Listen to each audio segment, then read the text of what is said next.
Begin this hour with a medical fact that has been true for decades. More Americans die of heart disease than any other cause of death. The American Heart Association says risk factors like high blood pressure, obesity, and diabetes continue to rise, and the exploding popularity of weight loss drugs like Ozempic and Wegovy has not changed that, at least so far.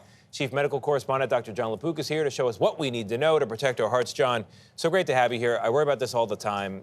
So what's going on? Break down the results. Well, we really haven't changed the risk factors enough. Nearly half of Americans have high blood pressure. More than half of Americans have diabetes or prediabetes. And obesity rate, it's about 40%. Off the charts. Off the charts. So how do we change these variables to help people? Well, first, people need to know their risk factors, right? Because about 350,000 people die of sudden cardiac arrest every year, and about half of them had no idea that they had any heart disease, right? Mm-hmm.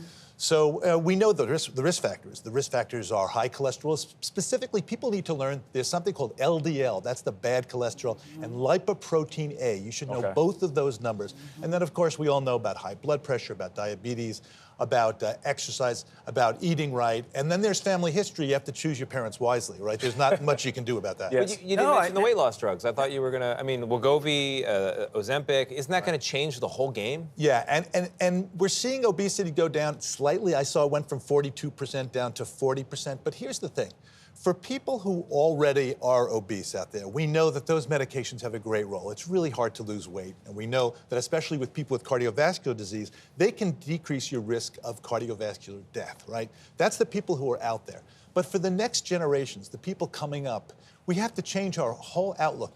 You're 40% now. You know what it was? I just looked it up in 1960. The obesity rate was 13%. Whoa. What happened? Yeah. We're asking you. Because we're a nation of fatty McFat-fats. Wow. If you go to a restaurant and the portions that they give you are sometimes just insane. Yeah. I think it's so important that you point out the numbers, because both my dad died at 46, my mom died at 60 of heart disease. So I'm very well, and I've outlived them both, obviously, but I'm so aware of the numbers, and I don't think we can stress enough how you need to know your numbers. Yeah, and for the people coming up, really, we need to change, this whole, the food industry, really. We have too much sugar, too many bad foods in our diet. The good foods, well, the cheap foods are easy to get, and they're not as healthy. That's true, especially in food deserts. And I think there are other things that we don't know aside from genetics. There are things like, the microbiome, the trillions of bacteria in our gut, thousands of species. The number of different species is getting smaller and smaller, and there are people who think that that's related to obesity. That, in fact, in experiments in mice, you can take the microbiome, all those bacteria, from a mouse